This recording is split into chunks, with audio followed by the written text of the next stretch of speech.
Hi there guys, Michael Valenti here with the School of Self-Defense in Indianapolis, and I am going to be doing a Q&A for about a half an hour or so here, talking about or answering questions about my video Judo or Brazilian Jiu-Jitsu, which is better for self-defense. For one reason or another, the video has recently gotten some traction, and I've gotten a lot of questions and comments on it, and I thought I would just make a video where I kind of spoke my mind about, or at least answered some of those questions. So first, I think there's a really big misunderstanding overall with everybody who is on here about what my background is. Some people seem to think I only do judo. Some people think I only do Brazilian jiu-jitsu. I study both. I studied both since I was about 15 years old. I still study both today. I'm 31. And in my school, I teach both, but I also teach several other arts such as Kenpo, Brazilian Jiu-Jitsu, Wing Chun, kickboxing.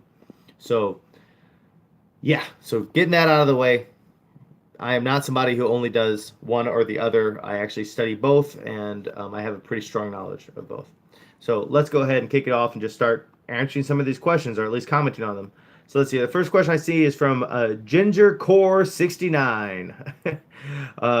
Ginger Core says, Judo is a martial art that teaches you how to hit the person with a planet. That is true, and epic, and awesome, which is why we study Judo. Good point. Let's see here. This guy simply goes by the name of Jay, apparently. He says, the longer you train, the more you will realize it's about developing your own game. I agree entirely. So for people who don't know, my background is primarily as a Jeet Kune Do practitioner. And in Jeet Kune Do, the core tenet is making everything uniquely your own. You are not a Kung Fu man or a Judo man. You are a human being. You are just yourself. So in my case, my art is Michael Fu. It's the art that I do. Okay. Let's see here. Pelija Asboa says, wonderful video, man. You make me so happy. Most people don't know the power of judo. There was a time a huge guy wanted to hit me fiercely with a stick. I caught his hand and applied an ippon seonage, which is a shoulder throw for people who don't speak the Japanese. And he was so dead, almost dead. Judo is really a formidable martial arts. After doing a lot of randoris and going for various competitions, you know from the inside that you are a badass, not to be dared. And he goes on and on. He says Sambo and Judo are like brothers, and what have you. So I'm not going to read the whole thing. It's a big paragraph, and I want to move on to other things. For starters, I'm really glad that your martial arts help you defend yourself. That's the greatest ever. I'm a self-defense practitioner. First and foremost, that is my major trade, and being able to use your martial arts to protect yourself is outstanding. I definitely think having a strong knowledge of grappling is a phenomenal and necessary tool for self-defense. And yeah, judo is very powerful. So thanks for the compliments there, bud. Let's see here. Stefan Pelletier says, don't go to the ground if you don't want your opponent's buddies to stomp on your face. It's still important to have those ground skills, though. I think I might have even said that in this video. I'm not sure. It's been a second since I watched it, but I agree with him. When we're talking about a fight that's quote-unquote a street fight, yeah, you don't want to go to the ground if you can avoid it, because during a multi-man scenario, which, let's be real, you don't know if it's a multi-man scenario or not until it's too late, or if there's a weapon involved. Ground fighting is remarkably dangerous, and oftentimes can get you killed. So if you can avoid it, avoid it. But if the fight goes to the ground, you better damn well be an expert, because that's the only way you're going to survive. I will say, though, I think Stefan's got a very narrow view of what self-defense is. It's really important to recognize that not all self-defense is life or death, and the vast majority of self-defense is not going to be a street fight. About 90% of all assaults on people are done by someone they know well. So we're talking about a spouse, one of your kids grows up, gets high, swings on you, drunk uncle, friend at a party.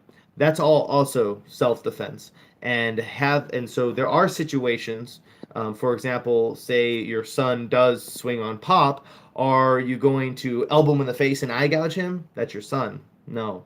But if you apply a hip toss and drop down into a control position and then have a conversation with him, that might be a better choice. And so if you know both the striking tools and the stand fighting tools, as well as the tools for sorry, someone just popped up here, as well as the tools for um, grappling, you can kind of have choices. And I missed whatever your question was, so if you want to pop that back up again, I'll try my best to grab it as I clear through another one of these here. I'm new to this streaming thing, but I'm glad you joined me. All right, let's see here. This next person says, Michael Vaughn says, Brazilian Jiu-Jitsu idiots are quick to say Judo has no ground game, but they forget about Ronda Rousey basing her entire career off of Jujikatame, which is an armbar for the people who don't do the Judo stuff. Yeah, I agree. Message retracted. I agree. The Brazilian Jiu-Jitsu people oftentimes don't understand that not only do Judo people study the ground game, if you actually look at number of techniques, ground techniques far outweigh standing techniques in Judo. Depending on what Judo school you go to, usually we're going to have somewhere between 65 and 70 throws in the curriculum, and usually there's going to be several hundred ground fighting techniques. So there's that, right? Let's see here. So moving on, next question. I see a thing that says, old school Judo didn't have weight classes either. It was only when it was internationalized that weight classes came into being. Other than that, I agree with most of what you're saying. Well, I'm glad you agree, and thanks for the correction. You are right that old school Judo doesn't have weight classes, but I do think most of the time, if somebody's talking about Judo, they're probably talking about modern Judo. In particular, they're probably talking about Olympic Judo.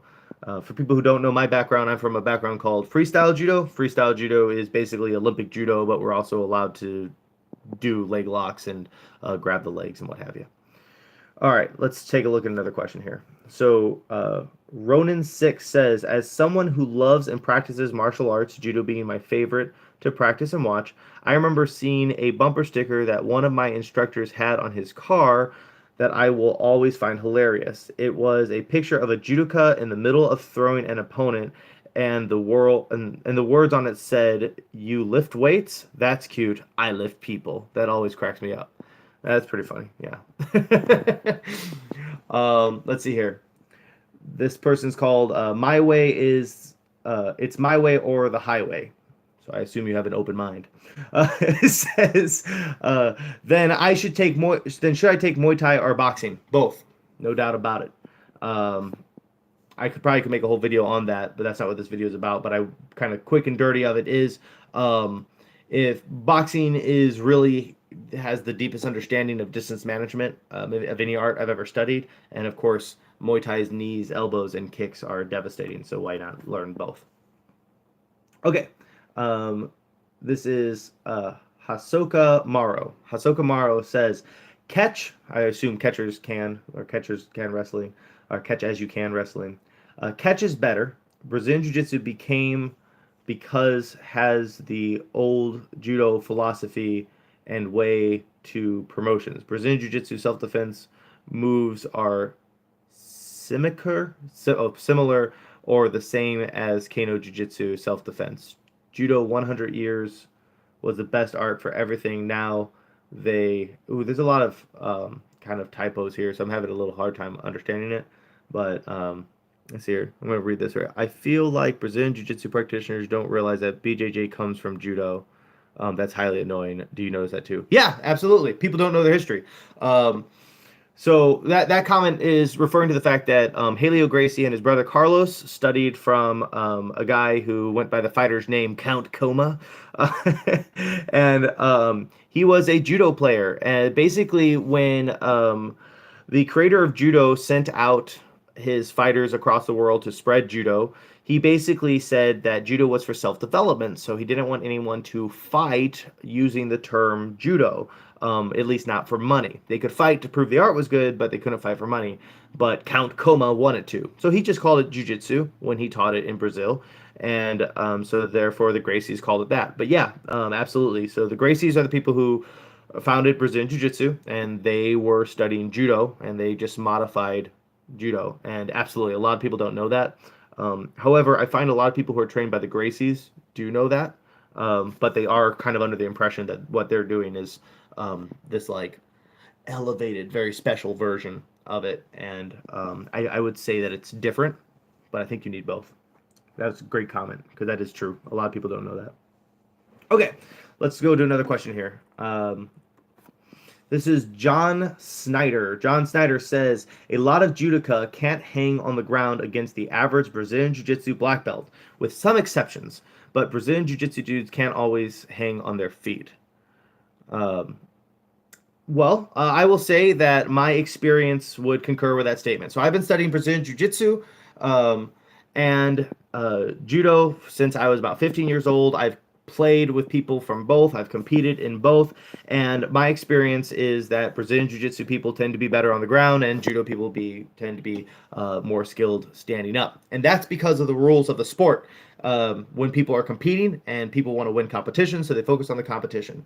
Thing to understand is that experience is the ultimate teacher, right? So the more you do something, the better at it you get. Well, most Brazilian Jiu-Jitsu people focus very heavily on the ground game, and so obviously they're going to get very good at it. I've actually been to some Brazilian Jiu-Jitsu schools. The first Jiu-Jitsu school I actually trained in, where all of our rolling sessions started on our knees, so we never even practiced the standing phase. Nobody really even knew how to do throws. Like the idea was like let the guy throw you and then pull guard. And then same thing goes with judo.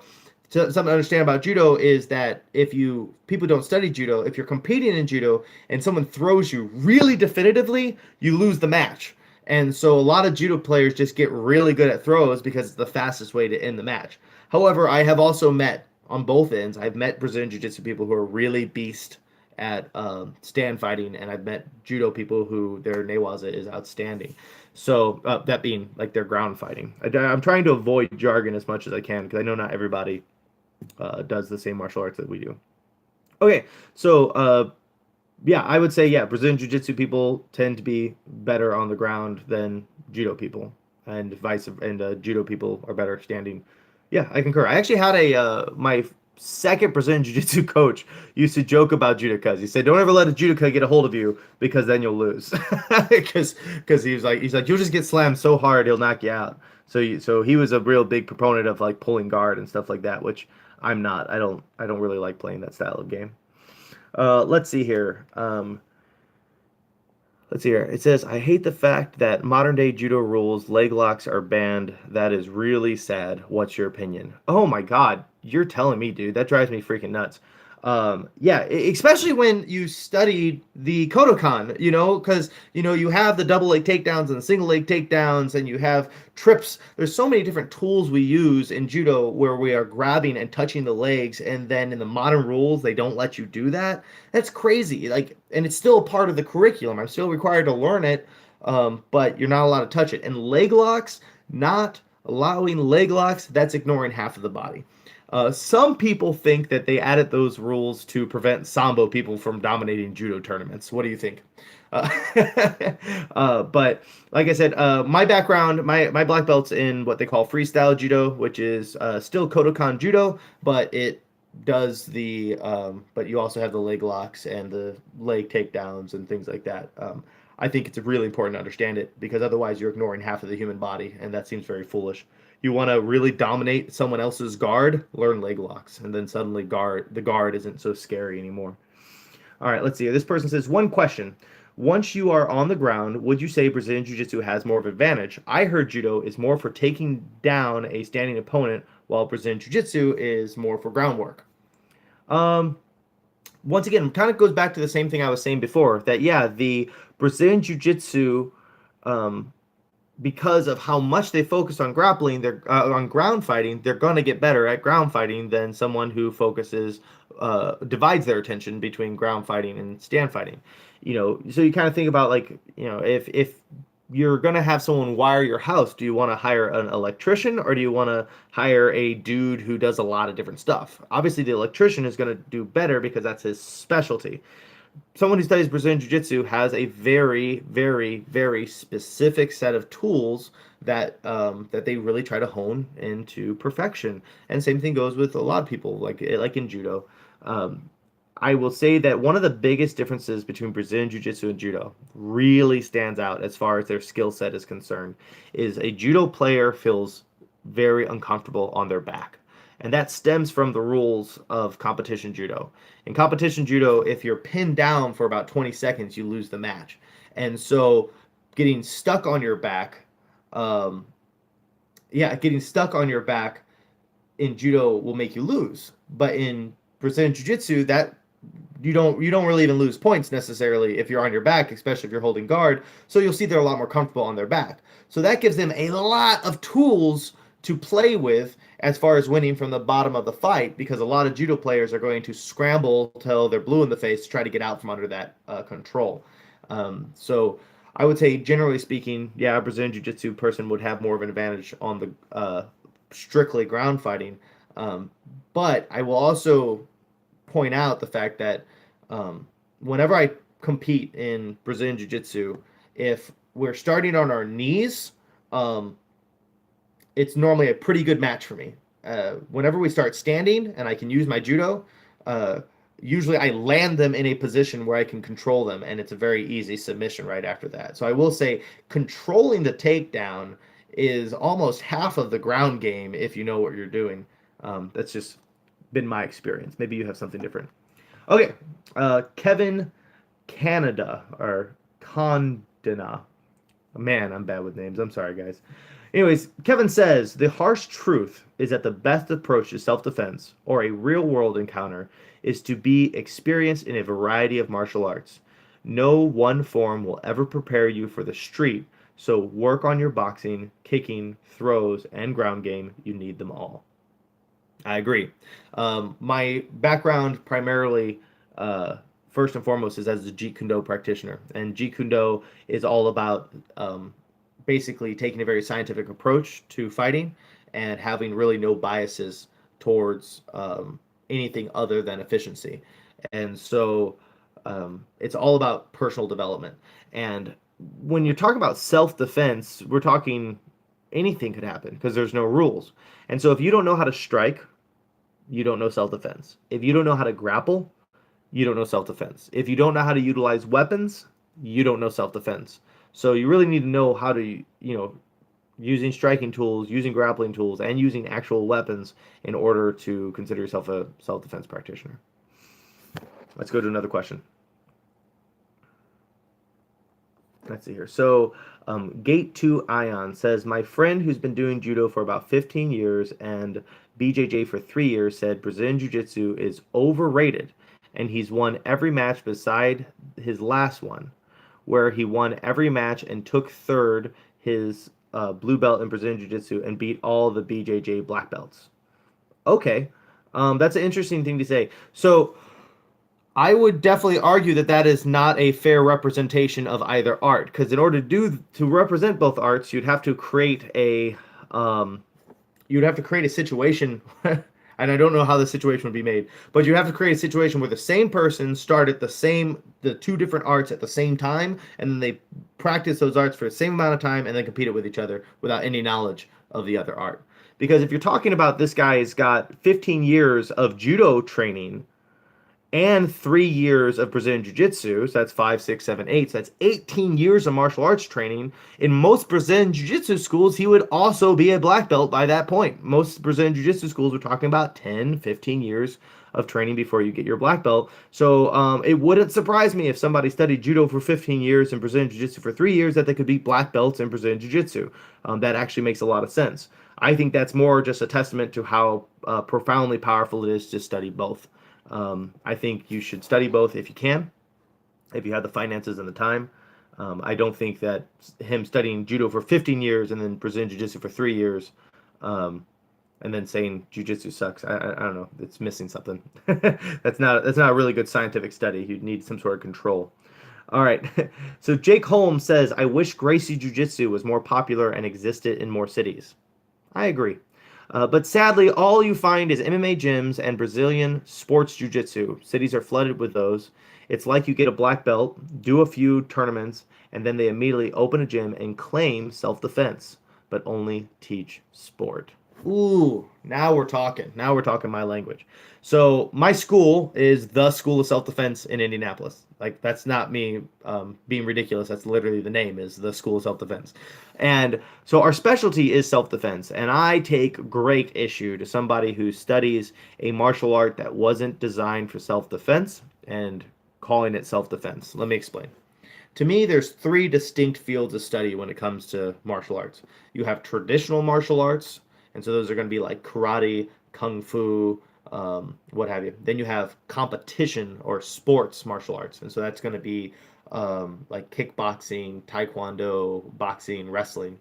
And then you have self-defense arts, and self-defense arts are going to be something like Kenpo or CDS, combative defense system, arts that were literally designed just for self-defense. And I think if you have an expertise in one, that does not make you an expert in the other. And I find it a lot of times that people will, study a traditional martial art and then claim that they understand self-defense in the open self-defense classes. And they really shouldn't because there's a lot of self-defense that isn't taught in traditional arts or in martial sport. And by that, I mean, how much do you know about the psychology of a killer? How much do you know about the actual people who are going to attack you? How much do you know about local law, legal ramifications of your actions, like what you are and are not allowed to do in the state that you're in? All of that is also a part of self-defense. Situational awareness, conflict de-escalation, how to take someone from a very aggressive state of mind to a less aggressive state of mind. That's all self-defense as well, and that's not taught in martial sport. That's not taught in traditional martial arts. So just because you know how to fight, that doesn't mean you know self-defense, because a big chunk of self-defense is more than just fighting. A lot of it is situational awareness and conflict de-escalation, and you need to know all that as well as local law. Very important to know what you're legally allowed to do in whatever state you're in. I live in Indiana, so the laws are pretty loose here. Let's see here. Do I remember Kiro Judo years ago in the UFC had some awesome gi throws? I don't, but I'll have to look him up. I love watching some sick ass judo in the UFC because a lot of people think it can't be done, which is silly because it can. Super silly. I can't read it fast enough. I don't know if I have this oriented in a weird way, but your guys' pop-ups are coming up slow. Sorry, they're coming up quick, so I need to read them quicker, and I guess I'm a slow reader. Anyways, let's look at another question from the forum here. It says, usually after so this is Tim Hasselbach. He says, usually after a judo throw on concrete, the fight is over. Also, judo ground game is based on being fast and it's almost part of the throw. It's about submitting as fast as possible, which in self-defense is superior to long rolling. I don't really disagree with anything he just said. I do think, I know judo on concrete is really devastating.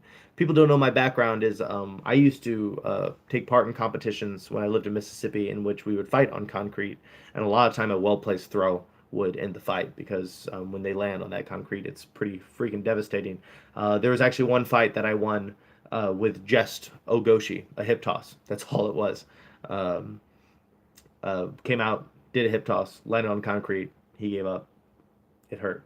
And yeah, the description of the way of the kind of like the differences. A lot of people describe Brazilian Jiu-Jitsu grappling as being the slow and steady method, and I don't disagree with that. And I think that there's a time for both, but I do find that judo puts me in positions to win the fight quicker, at least as far as mixed martial arts is concerned.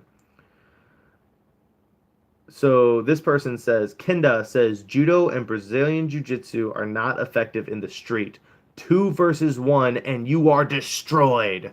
Everybody says this. Everybody likes to get on that 2 versus 1 hype, son. What about when there's multiple opponents? And you're right. What about if there's multiple opponents? That's not what the video was about. I am not talking about what is the best possible thing you could study for self-defense. I'm saying, how do these two arts apply in self-defense? In a 2 versus 1 situation, it's all about positioning, positioning, positioning, that you don't want to actually be fighting two people at the same time. You want to align them so that you're only fighting one at a time. And of course, looking to end the fight as quickly as possible, either by getting away, grabbing a weapon, or taking one of them out. And striking tools really do help with that. I will say having a deep, deep, deep, deep understanding of boxing will give you the footwork you need to handle that situation a bit better. However, I will say that when I have practiced and when my students have practiced 2-on-1 sparring, which isn't the same as self-defense, but when they practice 2-on-1 sparring, sometimes using having a strong grappling game can let you use your opponent, one of them as like a human shield, and then even sometimes throw them to the ground so that you can handle and deal with somebody else. But no, you don't want to jump on the ground when it's 2-on-1. That'd be devastating. But that also once again brings me to the thing I was saying earlier in the video, which is your understanding of what self-defense is really narrow. A 2-on-1 fight, we're talking that's probably making up a percent, 1% of fights that people actually get into. The vast majority, we're talking about 90% of all self-defense situations, is between you and someone you know well. So we're talking a spouse, one of your kids grow up and swings on you. We're talking uncle, a friend at a party. The vast majority of self-defense situations actually are fairly private affairs. You're thinking about fighting in a bar, and you're right. If you're fighting in the bar, you shouldn't go to the ground. You should avoid it. But if your kid grows up, gets on drugs, swings on dad, are you going to eye gouge him and elbow him in the face? Or are you just going to take your son to the ground, put him in a scarf hold, and tell him to calm down? Hopefully, you'll do the latter. Let's see here. Golden Pimp. What's up, Golden Pimp? I don't know Golden Pimp. I just thought it was a funny name. He says, I do both. It's easier for judoka to learn ground game than Brazilian jiu-jitsu people to learn throws. If you can do judo, you can do Brazilian jiu-jitsu, but not the other way around. Ooh, that is an interesting statement.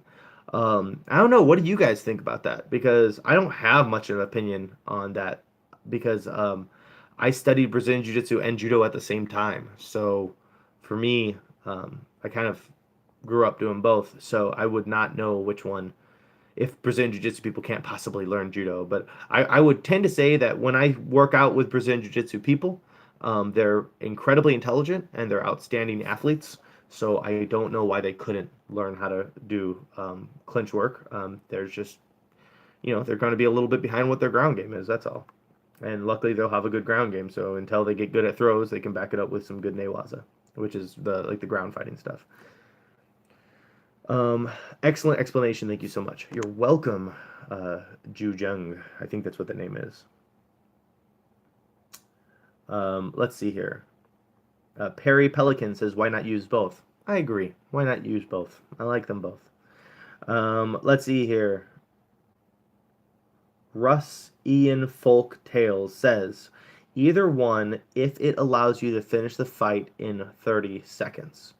Yeah, I don't disagree. The primary art we teach at the School of Self-Defense is CDS, Combative Defense System. And CDS is quote unquote the home of the 3-second street fight. Because they do so much nasty shit, just like poking someone in the eyes, like, block the punch and then jab them in the eyes. But ideally you want to end the fight as quickly as possible. 30 seconds is actually a long time. Most losing assaults, so we're talking about like fights on the street, most assaults last less than 10 seconds when you're losing, and when you're winning it will take you about 3 to 5 seconds. I know that sounds very, very quick, but if you can picture someone punching your face while you slowly count to 10, it's actually an eternity. But yeah, I think both judo and Brazilian jiu-jitsu could end a fight very, very quickly, especially against someone who doesn't know them. Okay. Let's see here. Anthony Shark 123 says, I would honestly say, I got another one here. What do you think most devastating judo throw is? Oh, well, I'll get to that here in a second. I would honestly say that a mix between the two would be superior, just in my opinion. I agree. Okay, answering the other question that just came up. What's the most devastating throw in judo? That's a good question. I think, I probably could go for some like really flashy, crazy throw.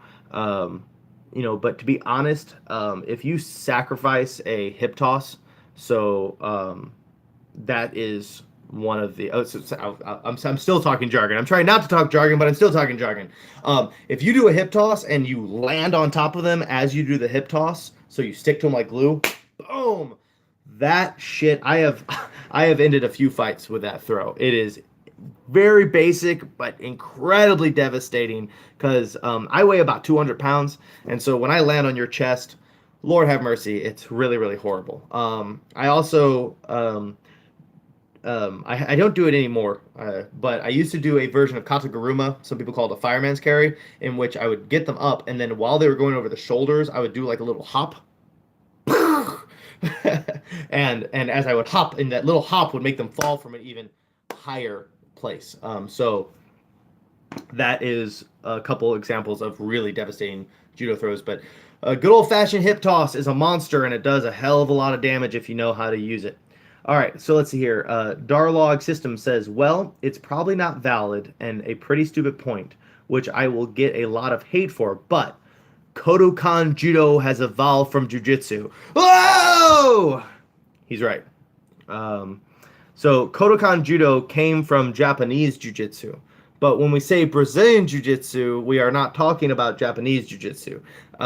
So basically you have Japanese Jiu-Jitsu, which isn't all that organized of a thing. It's a very broad phrase. That's like me saying country music. There's a lot of subsections of country music.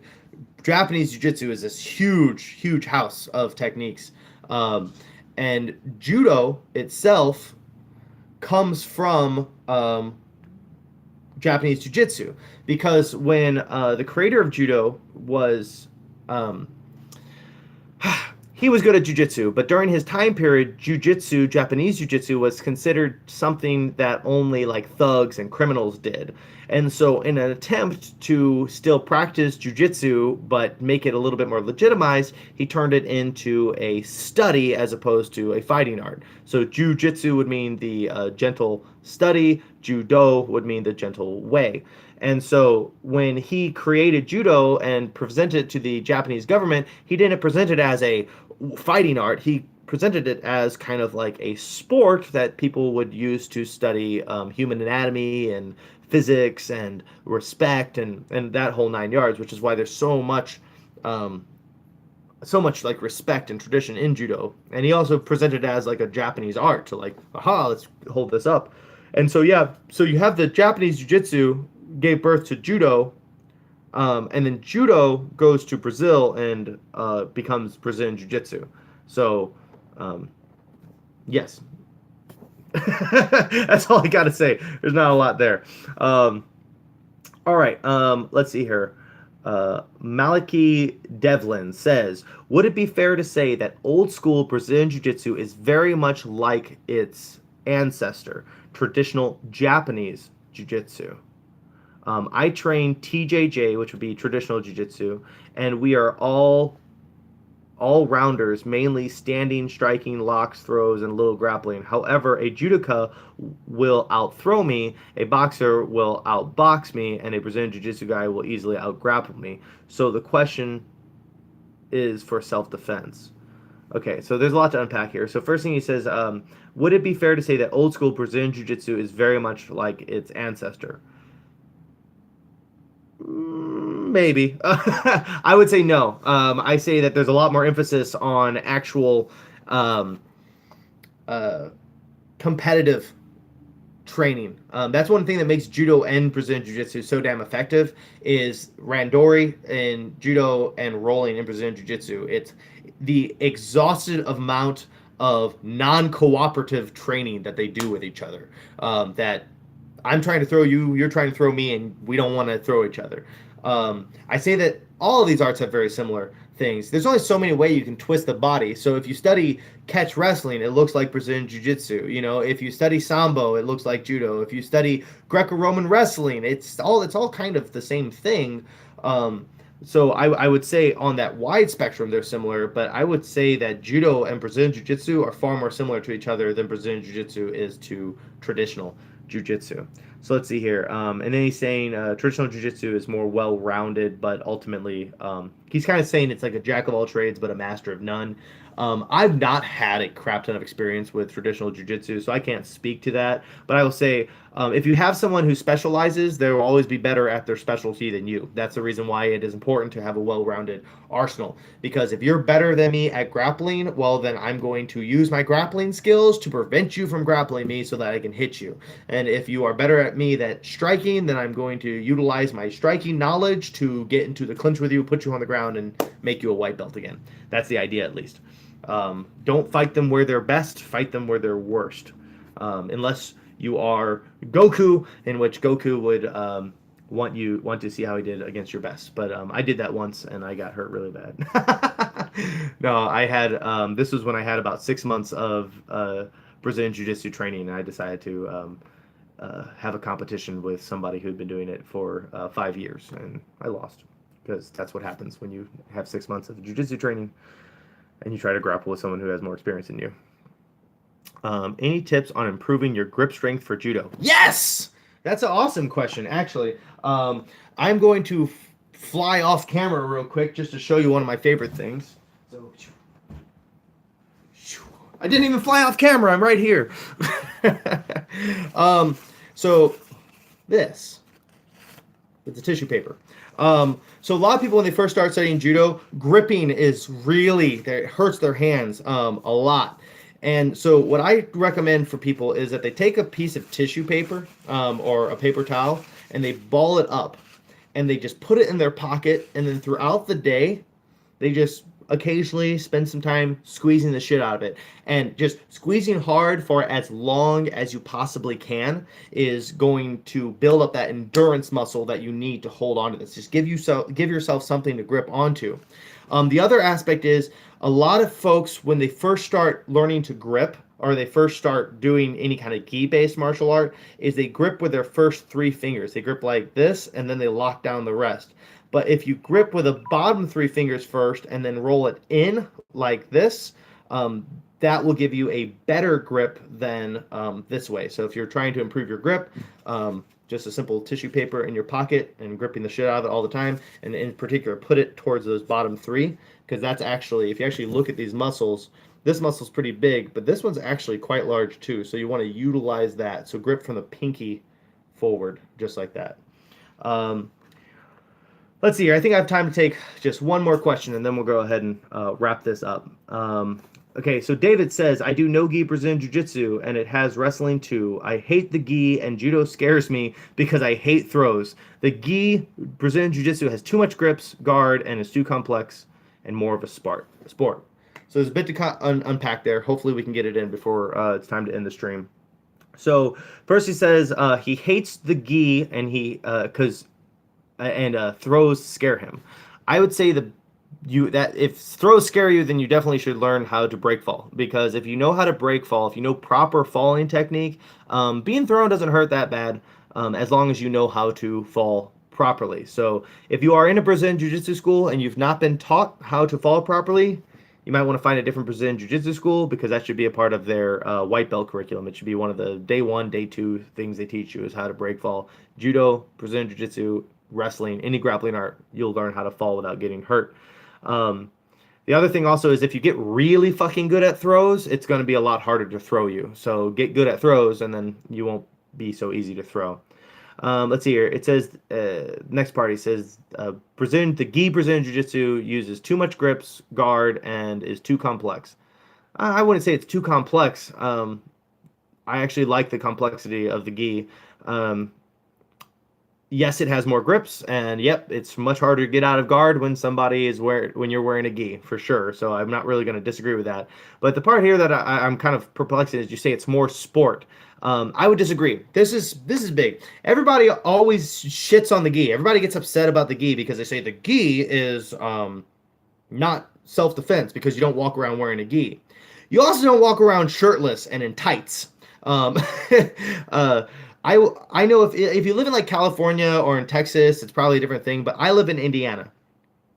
And half the year it's really freaking cold, and we wear really big, heavy jackets half the year.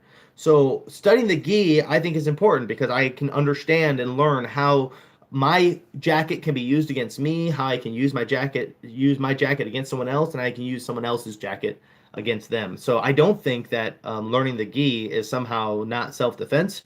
If you live in a climate in which people wear coats, ta-da, you're wearing a gi. All right, guys, that's what I got for you guys today. If you're in the Indianapolis area and you'd like to come train with me, all the information to do so is in I don't think it's in the description box because this is a stream, but it's on our website, theschoolofselfdefense.com. If you guys have any more questions, please leave them below. I can make another one of these videos to do some more questions. Until next time, everybody, I'm Michael Valenti with the School of Self-Defense. Fight on.